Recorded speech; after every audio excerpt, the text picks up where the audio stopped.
Seguimos adelante aquí en Telebuen recibiendo con gran gusto al capitán Ronnie Kaplan, vocero de las Fuerzas de Defensa de Israel. Buen día, ¿qué tal, Ronnie? ¿Cómo le va? Buen día, ¿cómo estás, Daniel? Gracias Bien, por la invitación. muy bien. ¿Cuánto tiempo hace que se fue de Uruguay? Hace 10 años. En 10 años ha construido una familia ya. 3 hijas. 3 hijas, bueno. ¿Qué sensaciones tiene cuando regresa a Uruguay? ¿Siente que todavía sigue siendo esta su nación, su país? Sin duda. Tengo 2 corazones. Uno está en Jerusalén, el otro está en Montevideo. Bueno, hoy, por ejemplo, en el Estadio Centenario, el corazón celeste, me imagino. Sin lugar a dudas. Ajá. Palpitando. Una carrera, uno, bueno, ha repasado su currículum, es vastísimo, rico. Una, suele decirse en estos casos, carrera meteórica, ¿no? Para llegar a ser vocero de las Fuerzas de Defensa de Israel. Para el mundo hispanoparlante, para América, para Asia también. Asia también. Sí. Ha sido un progreso importante. Sí, empecé como economista en las Fuerzas de Defensa de Israel. Estudié primero mis estudios en economía, en filosofía, en ciencias políticas. De la parte de economía me pasé a la parte más estratégica. Y de ahí hace unos 8 meses las Fuerzas de Defensa de Israel decidieron abrir un nuevo puesto, una persona que habla en español para la prensa internacional, y ahí me llamaron. O sea, no tengo, no por haber estudiado comunicaciones, sino por hablar el español como lengua madre. ¿Cómo se maneja la información? Como un elemento dentro del conflicto seguramente fundamental, vital. Sin lugar a dudas, o sea, vivimos en un mundo, Israel es una democracia, es una de las únicas democracias en Medio Oriente, y no es fundamental para nosotros el tema de la transparencia y mostrarlo a la opinión pública israelí. También fíjate que ahora en la última operación hubieron en Israel 6.600 periodistas. Son más periodistas de los que hay desde Casablanca, Marruecos, hasta Teherán en Irán. Nunca en la historia de ninguna batalla o operación en la humanidad hay tantos periodistas en un mismo lugar. 6.000 periodistas en una circunstancia de tan alta tensión y gravedad.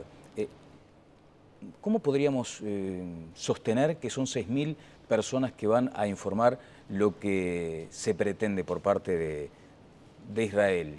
Digamos, porque allí también hay una sensación de que muchas veces se va con una mirada aparentemente periodística para tergiversar hechos. Sí, muchas veces se da eso, o sea, muchas veces el periodista se siente a sí mismo como el defensor de un determinado bando, no solamente a veces contra Israel, también a veces en pro de Israel. Claro. No se puede saber, o sea, yo mi punto de partida es pasar la información contrastada, inmediata, en español, oficial, lo más rápido posible, ese es mi trabajo. Bueno, Ronnie, ha pasado mucho desde aquel noviembre de terror que se vivió hasta estos días en lo que se denomina un cese al fuego que en realidad es aparente. En los últimos, el día de ayer en realidad cayeron 5 cohetes de la Franja de Gaza, uno de ellos en la ciudad de Sderot, es una ciudad de 20.000 personas cerca de la Franja de Gaza. Los últimos 4 meses, o sea, antes de ayer, desde la operación hasta ayer, habían pasado 4 meses que no habían caído cohetes. Esa fue la racha más larga sin cohetes de los últimos 13 años. Te recuerdo que antes de la operación, en los 10 años anteriores, habían caído 13.000 cohetes en Israel, lo que obviamente cambia y arruina toda la vida de la población ahí en el sur de Israel. Bueno, eso es lo que tiene que ver con la ofensiva palestina. De cualquier modo, allí hay un margen para la autocrítica en lo que ha sido la acción del ejército israelí. Yo creo que lo fundamental a entender en este punto es la diferencia filosófica a nivel de la intencionalidad. Israel, con la mejor tecnología del mundo, intencionalmente intenta de golpear a terroristas, solamente a terroristas o a sitios de lanzamiento de cohetes y misiles. Por el contrario, el Hamas tira su cohete, o el Hamas o otros movimientos terroristas en la Franja de Gaza, a centros de población civil en Israel, y al mismo tiempo utiliza su población como escudo humano. Muchas veces sucede eso. Entonces, a nivel de intencionalidad, Israel solamente tiene un objetivo militar o terrorista y el Hamas tiene un objetivo civil, tanto del lado israelí como de ese lado. A nivel de autocrítica, te puedo decir que la Fuerza Aérea Israelí y todos los elementos que tenemos se fijan 20 veces antes de atacar, para atacar exactamente al lugar que tiene que atacar, y tenemos una sola Biblia en el momento de luchar, y eso es el derecho internacional. Bien, capitán Kaplan, una de las principales críticas que ha recibido la acción bélica israelí tiene que ver con aquello del daño colateral, dicho en términos bélicos, o de pronto con la muerte de civiles palestinos. Eso es lo que ustedes afrontan a diario como una de las principales críticas de la comunidad internacional. Sin lugar a dudas, y cualquier muerte de civiles es una muerte que se lamenta, ¿sí? O sea, lo digo también como ser humano, como padre y también como oficial del ejército. Ahora, otra vez te vuelvo a decir, el gran problema que tenemos acá es que el movimiento con el cual vos te enfrentás, que es el Hamas y otras organizaciones terroristas, el Jihad Islámico, otras organizaciones, usan su población como escudo humano. Es una especie de canibalización. La pregunta, creo, habría que llevársela al gobierno del Hamás en la Franja de Gaza. Que fíjate vos, el hecho que ahora hubieron 4 meses de cese el fuego, por lo menos, significa que el Hamás es soberano, como lo venimos diciendo. Si el Hamás hubiese tomado las riendas de la situación en la Franja de Gaza y no le hubiese dejado estos movimientos salafistas y Jihad Islámica y el propio Al-Qaeda tirar estos cohetes, no se hubiese llegado a esta situación. Por eso es el Hamás, creo yo, al final que es el accountable, el responsable de esta situación. Bueno, ahora uno también a la distancia no tiene todos los elementos suficientes como para comprender además un conflicto que ya lleva 60 años. Sin lugar a dudas. Es una vida en conflicto.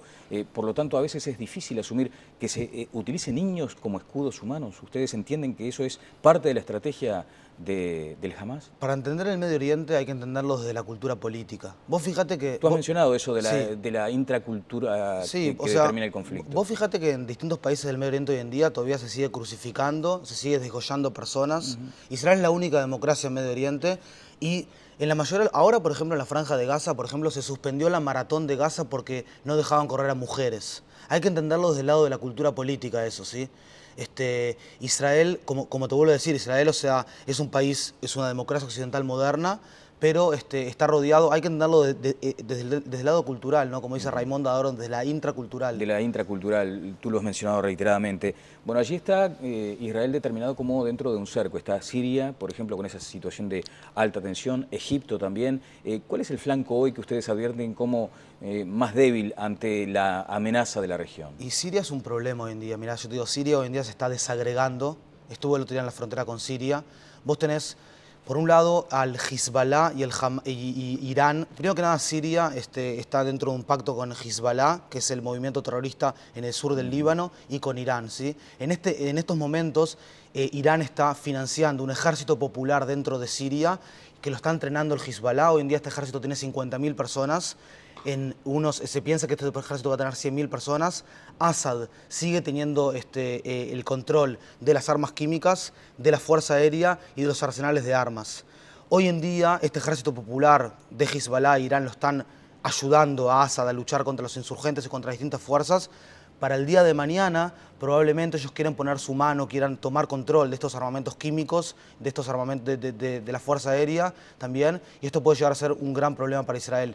Yo te digo, estando ahí en la frontera con Siria, te pones los binoculares y ves por un lado el ejército sirio, por otro lado a los insurgentes con la Kefía y con la Kalashnikov en el costado.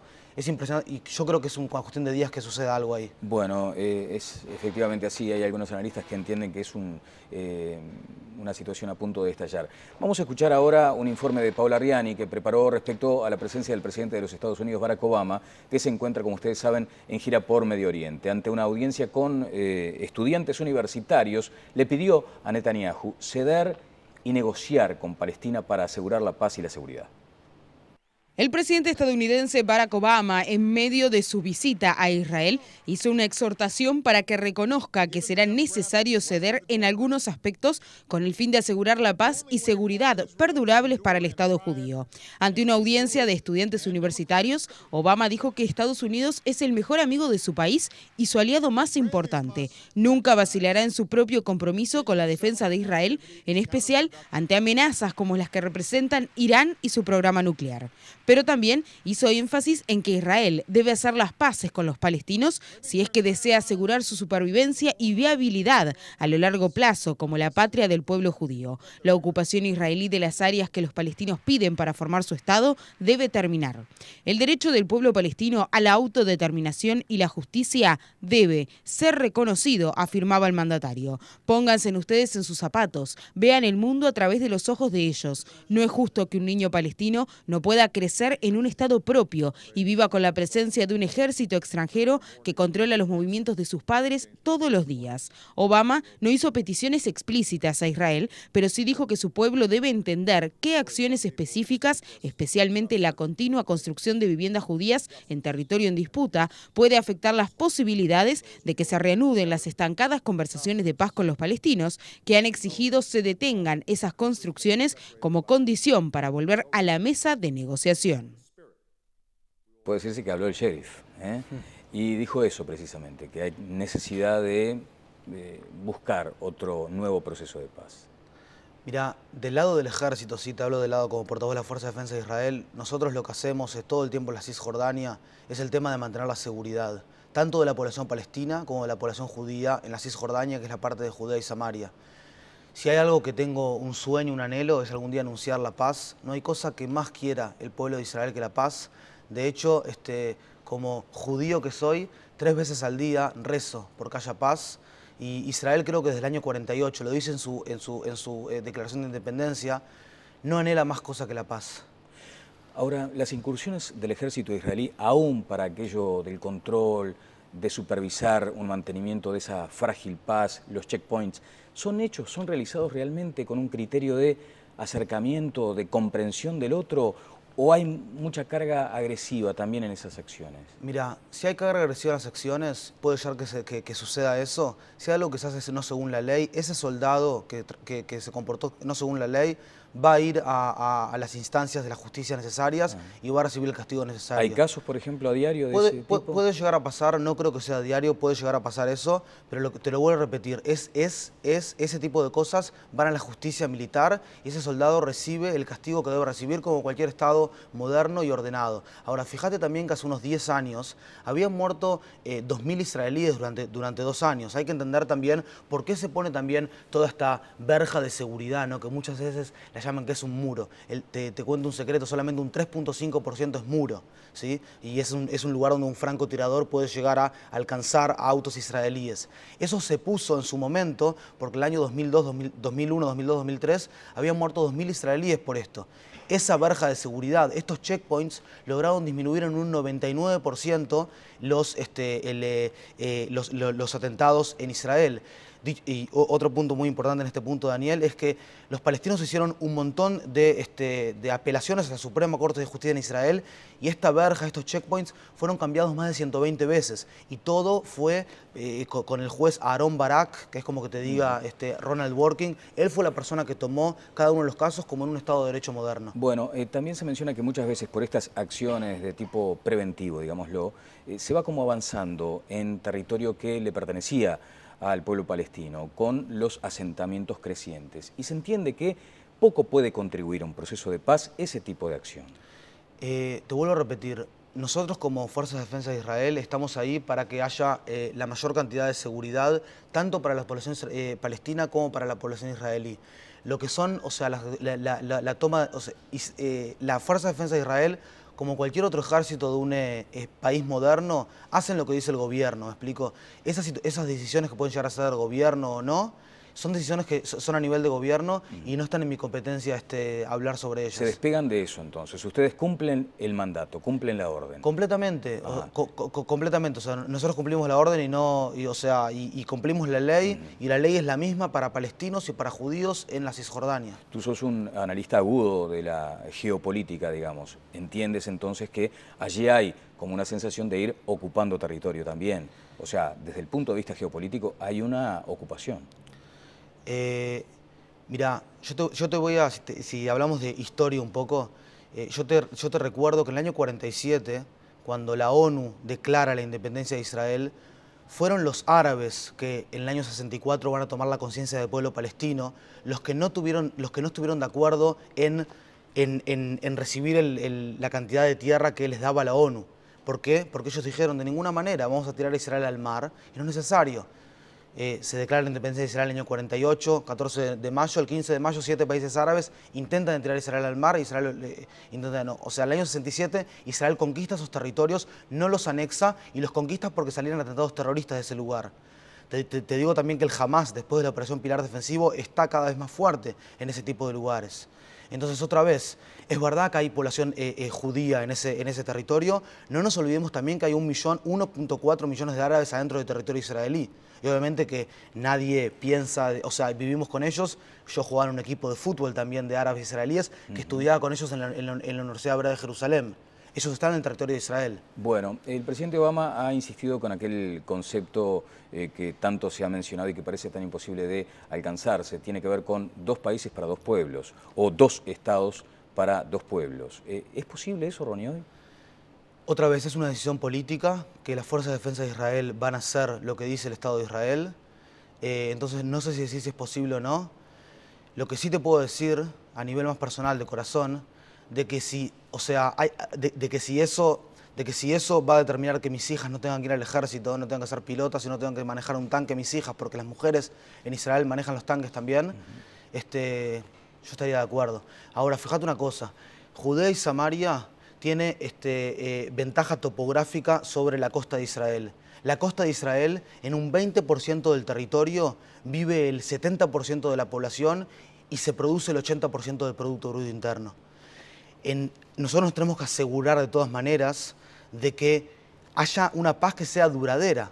Imagínate, la prensa extranjera habló de que en el año 2007 Israel hizo conversaciones con Siria acerca de la paz. Imagínate si hubiese habido paz con Siria.